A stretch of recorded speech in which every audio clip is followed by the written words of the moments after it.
Now, sports from the FNBO Sports Desk. FNBO, the great big small bank. Time for the early week sports update here on the TV side of things for today. This past Friday night, Scottsbluff High School put on their big recognition event with the unveiling of the inaugural class for the Scottsbluff High School Activities Hall of Fame. There were a total of 19 individuals, 4 coaches, 2 contributors, and numerous teams, all part of the first induction class. Scottsbluff Activities Director Dave Huxworth front and center with this big undertaking. We do have kind of a thought process behind it where we would like to try to see if we can get caught up in 3 years. So our goal is probably somewhere around 20 to 25 a year for these first 3 years, and then I feel like our committee believes that we can be caught up to where we would probably do somewhere of 4 to 5 per year. So these first years are definitely going to be a little bit more challenging, but I feel once we get caught up, we'll be in good shape.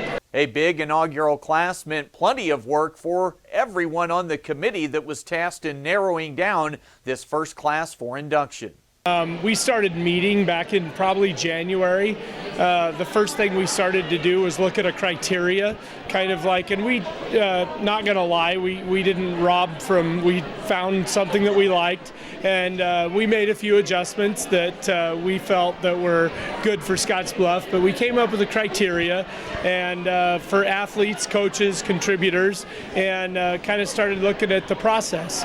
And then we really honestly are starting tonight with the ones that are in the Nebraska High School Hall of Fame first, along with a few others. A great night for all the past athletes, coaches, and contributors at SHS, and something to build on for the future with plenty more induction ceremonies to come. Yeah, I just, what we want to do is, because we just have so much proud, rich history at Scottsbluff, and I think it's one of the things that you're seeing here. People love getting together and being back with their friends and talking, and Cheryl Harvey's on our committee. She's a retired teacher, and she's got great connections with all those girls on that track team, and she's just they brought them to the volleyball game last night, and so that's what it's all about. To me, it's almost like another mini class reunion per se, but we're getting them here to be able to enjoy time with each other again. Scottsbluff High School holding their initial Hall of Fame induction ceremony this past Friday night.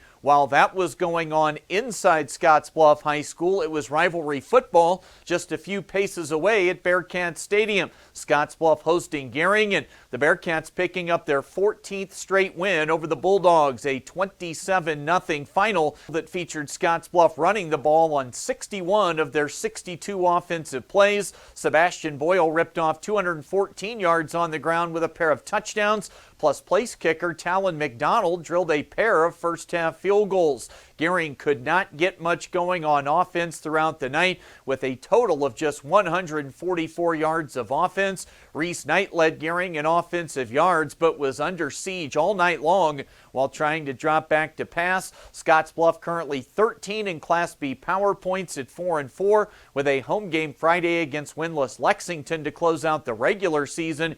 Gering will finish their year at home against a Hastings team that's headed to the postseason. A few upcoming sports events for us on the network include home volleyball tonight and tomorrow for Gering. On Wednesday, the Cougar volleyball team, they'll be in action at NJC in Sterling, Colorado. And Thursday, playoff football at home for Bridgeport against Alma in round 1 of the D1 bracket. And Thursday night, Scottsbluff hosting Torrington in volleyball to close out their regular season. That's the latest today from the FNBO Sports Desk.